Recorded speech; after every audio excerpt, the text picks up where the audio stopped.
Hey everyone, my name is Jake and today we are going to be looking at some pro-revenge stories, so sit back, relax and enjoy.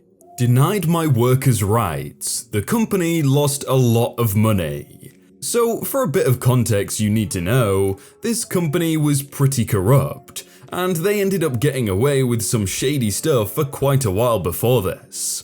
It's also worth noting that before working for them, I was training at a martial arts club and loved doing so, despite how tough the training could be. I had every intention of hoping to go pro one day. This is ultimately what fueled my anger. This happened a few years ago. I'd been working for this company for a couple months and was finally starting to adjust enough to possibly go back to martial arts training even after working a 12-hour shift. I came in on my scheduled Saturday shift. My normal shift supervisor was away with his wife who had just given birth. The supervisor who was there usually worked a different shift but was filling in. They assigned me to my usual job, which I later found out from my physiotherapist nobody should be doing for 12 hours straight, even if they're my size. I'm not a big guy, maybe 140 pounds drenched. Normally, the job wouldn't have caused me any issues. However, that day I was stuck doing the same job with different material, which was well over the safe legal lifting weight for a single person. Around 3 hours into my shift, I'd started to experience pain in my back and one of my shoulders. I spoke to the supervisor asking to be moved because of it, and they replied, "Sure, I'll see what we have available." They didn't bother looking. I'd like to state that this was a factory job. Something is always available, especially since we constantly found ourselves understaffed. Of course, with the job being my first official job as an adult, I wanted to make a good lasting impression just as a pillow in case I needed it in later life. Over the course of my shift, I complained twice more, and even talked to my coworker that was right across the truck away from me about it.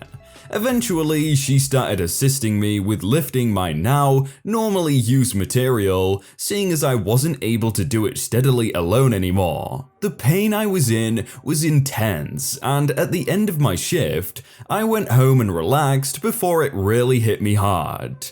I have a high pain tolerance, to the point where I barely notice broken bones.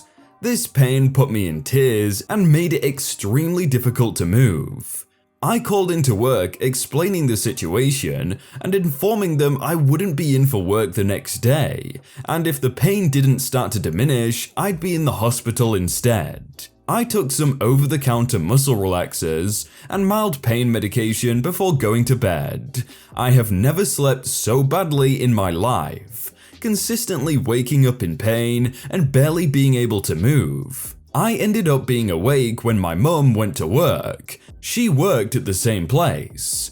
A family friend came over to check on me and we went to the hospital. I wasn't even able to lift my right arm up, so it was straight out at shoulder high, with my other arm.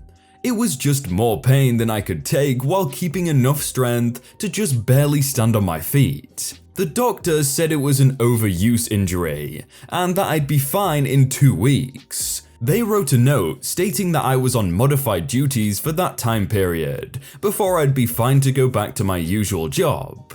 I took it with a grain of salt since I was in more pain than I'd ever experienced before in my life, but hoped he was correct.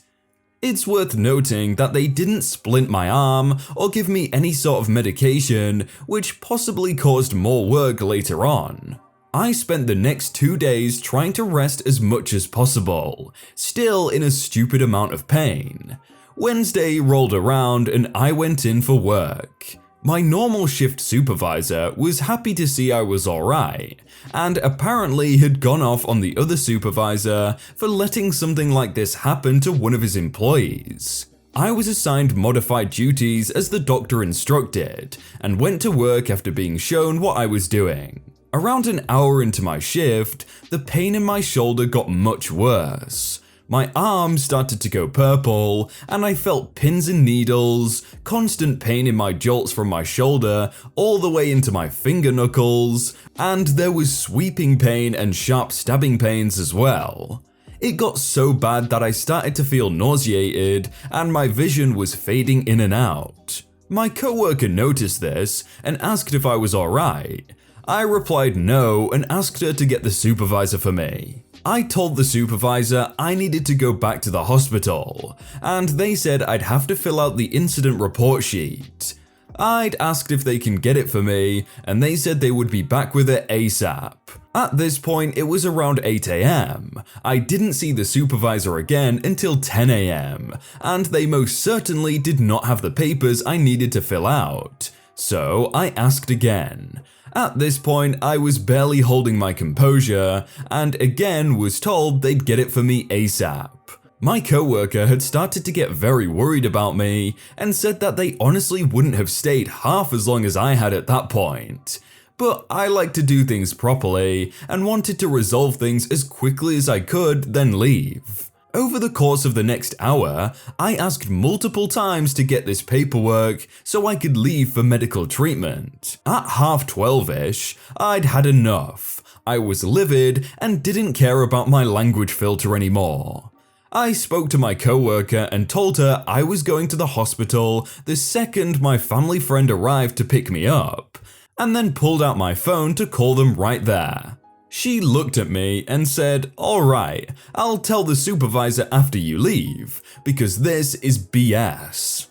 She was ticked that I had to sit through this, especially for hours. My ride arrived and I went straight to the hospital. The healthcare leave a lot to be desired here.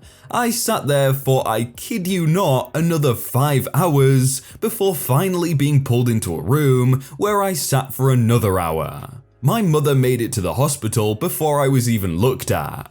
The doctor finally came in. I'd been in the hospital for 6 hours at this time.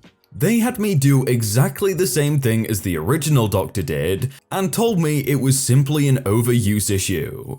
I was freaking done. Looking back, I don't know how I managed to not flip my head at this guy, but I told him to run some sort of test because this was BS and clearly getting worse. The doctor reluctantly agreed to do an ultrasound on my shoulder, and 10 minutes later wheeled in the machine. Almost the second the screen lit up after placing the ultrasound on my shoulder, he said I'm ordering WSIB, a workplace safety insurance board, to provide 8 weeks of physiotherapy, the maximum amount of time they can order for a WSIB to cover here. I found out from my physiotherapist that I had severe nerve damage, a partial tear in my rotator cuff, and knots in my back preventing blood flow to my shoulder. This crushed me, because it means that not only was it possible I'd never be able to do what I dreamt of doing in life, but if I could, it may become aggravated later on, possibly resulting in a worse injury. I asked if I'd be able to go back to MMA after therapy, and my therapist told me he didn't know for sure, but depending on how well I recovered, it was still a possibility. Fast forward about a month, I found something out about the supervisors mentioned so far.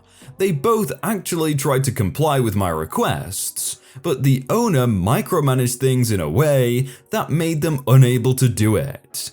Until this point, I had considered possibly suing the first supervisor because they didn't comply with my rights as a worker and I was injured as a result. This POS owner had these two under his thumb. He'd been known to fire people for no reason and would make something up to cover his tracks. I started to take some mental notes about things that were not safe in that place, i.e. just about everything.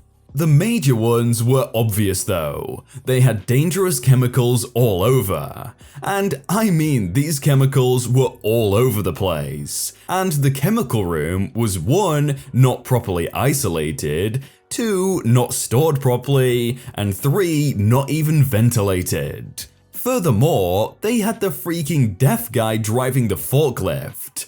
I didn't use this because the guy was a great person and I didn't want to mess him over, but at the time I made a mental note about it and considered. A couple days later, I had another physiotherapy appointment and had to go into work because that had a labour board return to work specialist come in to assess what my modified duties happened to be and what my original had been. We first started with my original job. The freaking owner put a different far lighter material there and hid the normal material, which was several times heavier. I specifically stated that the material wasn't what I'd normally worked with, and even stated the dang serial number on the material that told you where it was stored. We looked in that location and sure enough, it was empty. Freaking empty. I sighed, slightly defeated, and we moved on to the modified duties I was doing. The owner stated that I was doing said job, legit counting parts, and each bag only had 500 pieces in it. I knew for a fact that that was BS, and called him out in front of the man. He grabbed one of the bags already sorted and put it on the scale, thinking he'd be able to pull a fast one on me. Sure enough, it read 500 pieces. I look at the specialist and told him the bag was already stored. I look at the specialist and told him the bag was already sorted. I then grabbed one that wasn't and placed it on the scale. There was something like 1,200 pieces in it. The owner was clearly not happy about it, and the specialist kind of had a slight grin on his face. I know for a fact that the bags normally had around 1,400 to 1,700 pieces in them. The owner got extremely lucky that it was one of the few bags which didn't, because it was just under the limit for the amount of weight I was allowed to lift on my modified duties. After that, we were done there, and on the way out, I was walking with the specialist since my ride was already there. I said it was too bad the material I usually worked with wasn't in stock. I stated it was usually packed to the brim. He replied it was a bit odd, but he was only there that day. I think he knew things were a bit fishy there. He couldn't do anything without evidence though. He gave me his business card and told me to call him if anything happened or I had any questions. At this point, I was pretty furious that the owner had clearly pulled some shady stuff and from my perspective attempted to blatantly discredit me. I was honestly done with the place and didn't want to work there. However, I decided to give the benefit of the doubt and wasn't completely hell-bent on destroying them yet. I'm a bit too patient, and honestly, I figured things might work out for the better, but I still kept making mental notes. Oh, that doesn't have a safety, that sword doesn't have the proper gloves, etc. Then my physiotherapy ended. These scumbags on my next shift, right freaking after physiotherapy ended, decided to put me on the job that injured me. The pre-shift room was so quiet you could have heard a pin drop in the parking lot. I said, alright, but if I experience any pain or discomfort, I expect you to move me. I went to work. Again, the pain started, and I went to my supervisor demanding to be moved. I did this 3 times. They were livid they couldn't fire me. Ultimately, they said, and I quote, "If you can't handle this job, then perhaps it's not the right fit for you. Everyone else here is able to do it." The supervisor most likely was doing what he was told to, because again, if you butt heads with the owner, he doesn't take it too well. So I asked him if I had to fill out any forms regarding it. Sure as heck, I got the forms in less than 2 freaking minutes. Signed and left, but I was far from done. I could have let it slide, but they put me on the same job that injured me. I was sure as heck not fully recovered, and I wasn't about to possibly destroy any chance I had of recovering enough to do what I wanted in life, even if it wasn't close to assured. Now, me and my mother made an anonymous call to the regional fire marshal, providing some information that piqued their interest, and informing them that the owner liked to hide things during inspections. We also made a call to my father, who was away on business. My father, who was in the military for well over 2 decades, made some calls to friends in high places, and they pulled every military contract the company had. The fire marshal showed up for a surprise fire inspection and noticed very alarming things. He issued a boatload of fines to both the branch and the main company. The fines were in the 7 digits range and had 2 weeks to be paid.